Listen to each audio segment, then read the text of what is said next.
യേശുവിന്റെ മടങ്ങിവരവും അനന്തര സംഭവങ്ങളെ കുറിച്ച് പ്രതിപാദിക്കുമ്പോൾ മണവാളന്റെ വരവിങ്കൽ എടുക്കപ്പെടുന്ന മണവാട്ടിമാർക്ക്, മണവാളന്റെ വരവിങ്കൽ എടുക്കപ്പെടുന്ന ഈ ബുദ്ധിയുള്ള 5 കന്യകമാർക്ക് തങ്ങളുടെ വിളക്കിലെ എണ്ണ കൊണ്ട് മറ്റൊരു വ്യക്തിയെ പോലും മണവാളനോടൊപ്പം എടുപ്പിക്കുവാനുള്ള കഴിവ് ഇല്ലായിരുന്നു എന്ന് നമുക്ക് ബോധ്യപ്പെടുവാൻ കഴിയും.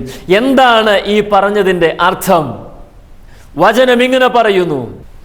വെളിപ്പാട് പുസ്തകം 22-ാം അധ്യായം 10-11 വാക്യങ്ങൾ ഞാനിവിടെ ഉദ്ധരിക്കട്ടെ. അവൻ പിന്നെയും എന്നോട് പറഞ്ഞത്, സമയം അടുത്തിരിക്കയാൽ ഈ പുസ്തകത്തിലെ പ്രവചനം മുദ്രയിടരുത്. അനീതി ചെയ്യുന്നവൻ ഇനിയും അനീതി ചെയ്യട്ടെ, അശുദ്ധൻ ഇനിയും അശുദ്ധനായി തുടരട്ടെ, നീതിമാൻ ഇനിയും നീതി ചെയ്യട്ടെ, വിശുദ്ധൻ ഇനിയും തന്നെ വിശുദ്ധീകരിക്കട്ടെ. ഇതാ ഞാൻ വേഗം വരുന്നു. ഓരോരുത്തന് അവനവന്റെ പ്രവൃത്തിക്ക് തക്കവണ്ണം കൊടുപ്പാൻ പ്രതിഫലം എൻ്റെ പക്കൽ ഉണ്ട്. യേശു കർത്താവ് വെളിപ്പാട് പുസ്തകം എഴുതേണ്ടതിനു വേണ്ടി വരുംകാല സംഭവങ്ങളെ മറനീക്കി യോഹന്നാൻ അപ്പസ്തോലന് വെളിപ്പെടുത്തി കൊടുത്തപ്പോൾ ഇങ്ങനെ പറയുകയാ, ഇതാ ഞാൻ വേഗം വരുന്നു.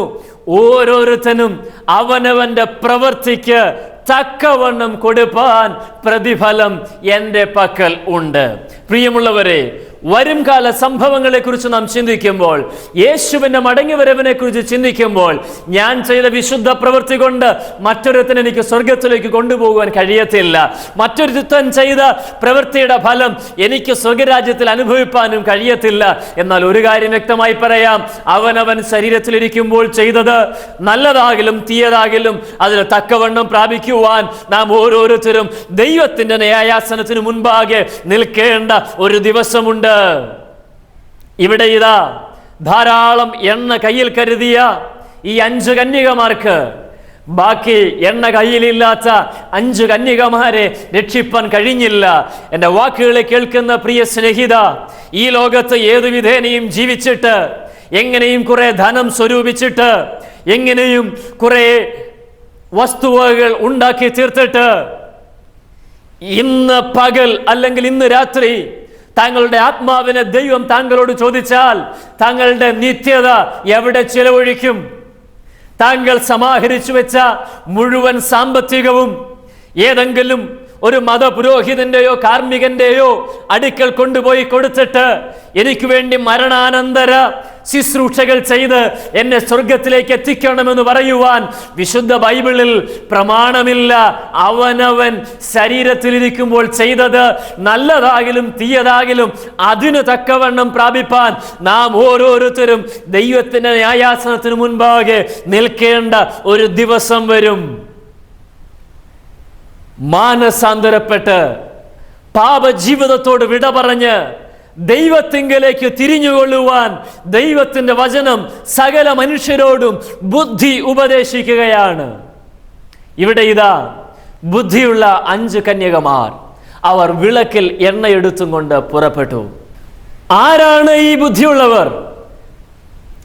ബുദ്ധിയില്ലാത്തവരാരാണ് എന്ന് നാം മനസ്സിലാക്കിയാൽ ബുദ്ധിയുള്ളവരാരാണ് എന്ന് നമുക്ക് മനസ്സിലാകും. ബുദ്ധിയില്ലാത്തവരുടെ പ്രത്യേകത ഇതായിരുന്നു, അവർ മണവാളൻ വരുവാൻ ഇനിയും താമസിക്കും എന്ന് കരുതി ഒരുങ്ങേണ്ട ഒരുക്കം ശരിയാവണ്ണം ഒരുങ്ങാതിരുന്നവരാണ് ബുദ്ധിയില്ലാത്തവർ. അങ്ങനെയെങ്കിൽ ബുദ്ധിയുള്ളവരാരാണ്? മണവാളന്റെ വരവ് ഒരുപക്ഷെ ഇന്നാകാം, ഒരുപക്ഷെ നാളെയാകാം, ഒരുപക്ഷെ അടുത്ത മണിക്കൂറിലാകാം എന്ന ബോധ്യത്തോടെ കാത്ത് ഒരുങ്ങി നിന്നവരായിരുന്നു ബുദ്ധിയുള്ള കന്യകമാർ. പ്രിയമുള്ളവരെ, ഇന്ന് ദൈവത്തിന്റെ വചനം താങ്കൾ കേൾക്കുമ്പോൾ ബുദ്ധിയുള്ള 5 കന്യകമാരെ പോലെ ബുദ്ധിയോടെ പെരുമാറിയവരുടെ ഗണത്തിൽ താങ്കളുമായി തീരണമെന്ന് ദൈവം താങ്കളെ കുറിച്ച് ആഗ്രഹിക്കുന്നു. എന്നാൽ ബുദ്ധിയില്ലാത്ത കന്യകമാർ ചെയ്തതുപോലെ മണവാളൻ ഇത്ര പെട്ടെന്ന് വരുവാൻ സാധ്യതയില്ല. ഇനിയും ഒരുങ്ങുവാൻ സമയമുണ്ട്. ഇനിയും എൻ്റെ മദ്യപാനം നിർത്തുവാൻ ഇനിയും അവസരമുണ്ട്. ഇനി പാപജീവിതത്തോട് കുറച്ചു കാലം കൂടെ കഴിഞ്ഞിട്ട് വിട പറയാം. കൈക്കൂലി വാങ്ങുന്ന സ്വഭാവത്തോട് കുറച്ചുകൂടെ ഉണ്ടാക്കിയിട്ട് വിട പറയാം. ഇനിയും കാലമുണ്ടല്ലോ, ഇനിയും ആയുസ് മുൻപോട്ടുണ്ടല്ലോ, ഇനിയും സമയം മുൻപിലുണ്ടല്ലോ എന്ന് വൃഥാവായി ചിന്തിച്ച് തങ്ങളുടെ ഭാവി നഷ്ടപ്പെടുത്തരുത്. എന്നാൽ സമയം മുൻപോട്ടില്ല എന്നുള്ള കാര്യം ബോധ്യപ്പെട്ട് ഏത് നിമിഷം മണവാളൻ വന്നെങ്കിലും ഞാൻ തയ്യാറാണ് എന്ന് പറഞ്ഞ് ഒരുങ്ങി നിൽക്കുന്ന കന്യകമാരാണ് ബുദ്ധിയുള്ളവരുടെ ഗണത്തിൽ വിശുദ്ധ ബൈബിൾ പെടുത്തിയിരിക്കുന്നത്. എൻ്റെ വാക്കുകളെ കേൾക്കുന്ന പ്രിയ സ്നേഹിത, ഈ പ്രഭാതത്തിൽ ഇന്ന് കർത്താവ് വന്നാൽ അവനോടൊപ്പം എടുക്കപ്പെടുവാൻ എനിക്ക് കഴിയും എന്ന ബോധ്യം അകത്ത് ഭരിക്കുന്നവനാ ബുദ്ധിയുള്ളവൻ. അതിന് തക്ക ഒരുക്കത്തോടെ തങ്ങളെ തന്നെ സൂക്ഷിക്കുന്നവരാ ബുദ്ധിയുള്ളവരെന്ന് ദൈവവചനം നമ്മെ വിളിച്ചറിയിക്കുകയാ. ഈ ബുദ്ധിയുള്ള കന്യകമാരെയും ബുദ്ധിയില്ലാത്തവരെയും പുറമേ നോക്കിയാൽ ആർക്കും മനസ്സിലാക്കുവാൻ കഴിയുകയില്ല. പുറമേയുള്ള നോട്ടത്തിങ്കൽ എല്ലാവരുടെയും കയ്യിൽ വിളക്കുണ്ട്. എല്ലാവരും മണവാളനെ എതിരേൽപ്പാനുള്ള നല്ല വസ്ത്രം ധരിച്ചാണ് നിൽക്കുന്നത്. ഉറങ്ങുമ്പോൾ എല്ലാവരും ഒരുമിച്ച് ഉറങ്ങുന്നു, ഉണരുമ്പോൾ എല്ലാവരും ഒരുമിച്ച് ഉണരുന്നു, തയ്യാറാകുമ്പോൾ എല്ലാവരും ഒരുമിച്ച് തയ്യാറാകുന്നു.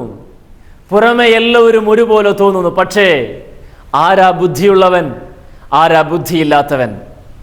ബുദ്ധിയുള്ളവൻ കത്തിച്ച വിളക്ക് നിലനിൽക്കുവാനുള്ള എണ്ണ കയ്യിലെടുക്കുന്നവനാ ബുദ്ധിയുള്ളവൻ. എല്ലാവരും ഇവിടെ വിളക്കെടുത്തു, എല്ലാവരും വിളക്ക് തെളിയിച്ചു എന്നും ഈ തിരുവചന ഭാഗത്ത് നാം കാണുന്നുണ്ട്. എന്നാൽ ബുദ്ധിയുള്ളവരുടെ വിളക്കിലെ തീ നിലനിന്നു, ബുദ്ധിയില്ലാത്തവരുടെ തീ നിലനിന്നില്ല. ബുദ്ധിയില്ലാത്തവരെ ഞാനൊന്ന് ശ്രദ്ധിച്ചു നോക്കി. അവരിൽ ഒരു ഗുണം ഞാൻ കണ്ടു. അവർ ഓരോ പ്രാവശ്യവും, അന്ന് ഇന്നത്തെ പോലെ തീപ്പെട്ടിയില്ലായിരുന്നു, എന്നാൽ ഉണ്ട് എന്നിരിക്കട്ടെ, അല്ലെങ്കിൽ ഒരു ലാമ്പുണ്ട് എന്നിരിക്കട്ടെ, അവർ ഓരോ പ്രാവശ്യവും തീപ്പെട്ടി ഉരച്ചു, വിളക്കിൽ തീ കത്തിച്ചു. പക്ഷെ വളരെ പെട്ടെന്ന് തീ കെട്ടുപോയി. വീണ്ടും അവർ തീപ്പെട്ടി ഉരച്ചു, അവർ കത്തിച്ചെങ്കിലും അടുത്ത സെക്കൻഡിൽ അത് വീണ്ടും കെട്ടുപോയി. അവർ മൂന്നാമത് വീണ്ടും തീപ്പെട്ടി ഉരച്ചു, വീണ്ടും കത്തിച്ചെങ്കിലും വളരെ പെട്ടെന്ന് വീണ്ടും തീ കെട്ടുപോയി. ആരാ ബുദ്ധിയില്ലാത്തവനെന്നറിയാമോ? ഒരുങ്ങാതിരുന്നവൻ ആരാണെന്നറിയാമോ? അനേക പ്രാവശ്യങ്ങളിൽ കത്തിക്കും, പിന്നെയും കെടും, വീണ്ടും കത്തിക്കും, വേഗത്തിൽ കെട്ടുപോകും. അനേക പ്രാവശ്യങ്ങളിൽ തീരുമാനമെടുത്തിട്ടും, അനേക പ്രാവശ്യങ്ങളിൽ പാപജീവിതത്തോട് വിട പറയുവാൻ ഹൃദയത്തിനകത്ത് തീരുമാനിച്ചിട്ടും തീരുമാനം ഒരു ദിവസത്തിൽ കൂടുതൽ മുൻപോട്ട് കൊണ്ടുപോകാൻ കഴിയുന്നില്ല എങ്കിൽ, പാപ സ്വഭാവങ്ങളോട് വിട പറയുന്നത് ഒരു ദിവസത്തിൽ കൂടുതൽ മുൻപോട്ട് കൊണ്ടുപോകാൻ കഴിയുന്നില്ല എങ്കിൽ, ഒരു കാര്യം ഞാൻ വിളിച്ചു പറയാം, അകത്തെണ്ണയില്ലാത്ത ബുദ്ധിയില്ലാത്ത കന്യകമാരിൽ ഒരുത്തിയായി താങ്കളും തീർന്നിരിക്കുന്നു സ്നേഹിത. ബുദ്ധിയുള്ളവന്റെ പ്രത്യേകത എന്താ? അവൻ ഒരിക്കലേ തീ കത്തിക്കുകയുള്ളൂ, പക്ഷേ കത്തിച്ച തീ അവനിൽ നിലനിൽക്കും. പലപ്പോഴും വീണും എഴുന്നേറ്റും ഒരിക്കൽ തീരുമാനമെടുക്കും, പിറ്റേ ദിവസം വീണ്ടും കുഴഞ്ഞ ചേറ്റിനകത്ത്, വീണ്ടും തീരുമാനമെടുക്കും, വീണ്ടും കുഴഞ്ഞ ചേറ്റിനകത്ത്. എത്ര പ്രാവശ്യങ്ങൾ തീരുമാനമെടുത്തിട്ടും ഒരു മുന്നേറ്റത്തിന് സാഹചര്യം ഒരുങ്ങാതെ, മുൻപോട്ട് പോകുവാൻ കഴിയാതെ പകുതി വഴിയിൽ നിലച്ചു പോകുന്ന ഒരാത്മീക ജീവിതത്തിനുടമയാണോ താങ്കൾ? ദൈവവചനം താങ്കളോട് വിളിച്ചു പറയുന്നു, യേശുവിന്റെ മടങ്ങിവരവ് ഏറ്റവും ആസന്നമായിരിക്കുന്ന ഈ ദിവസങ്ങളിൽ ബുദ്ധിയുള്ള കന്യകമാരിൽ ഒരാളെ പോലെ താങ്കളെ തന്നെ സ്ഥിരതയുള്ള ഒരു ഒരുക്കത്തിന് സമർപ്പിച്ചു കൊടുക്കുമെങ്കിൽ അവന്റെ വരവിങ്കൽ എടുക്കപ്പെടുവാൻ ഇടയായി തീരും. വീണ്ടും ഞാൻ ഈ ഭാഗം ശ്രദ്ധിച്ചു വായിച്ചപ്പോൾ ഇവിടെ ഒരൊറ്റ മണവാളനെ ഉള്ളൂ. എന്നാൽ ഈ മണവാളനെ എതിരേൽപ്പാൻ അനേക കന്യകമാരാണ് ഒരുമിച്ച് പുറപ്പെട്ടത്. വിശുദ്ധ ബൈബിളിൽ തന്നെ 2 കൊരിന്ത്യർ ലേഖനം 11-ാം അധ്യായം 2 മുതൽ 4 വരെയുള്ള വാക്യങ്ങൾ ഞാൻ ഇവിടെ ഉദ്ധരിക്കട്ടെ. അപ്പോസ്തലനായ പൗലോസ് ദൈവാത്മാവിൽ കൊരിന്ത്യ സഭയോടുള്ള ബന്ധത്തിൽ ഇങ്ങനെ എഴുതുകയാണ്: ഞാൻ നിങ്ങളെക്കുറിച്ച് ദൈവത്തിൻ്റെ എരിവോടെ എരിയുന്നു. ഞാൻ ക്രിസ്തു എന്ന ഏക പുരുഷന് നിങ്ങളെ നിർമ്മല കന്യകയായി ഏൽപ്പിക്കുവാൻ വിവാഹ നിശ്ചയം ചെയ്തിരിക്കുന്നു. എന്നാൽ സർപ്പം ഹൗവായെ ഉപായത്താൽ ചതിച്ചതുപോലെ നിങ്ങളുടെ മനസ്സ്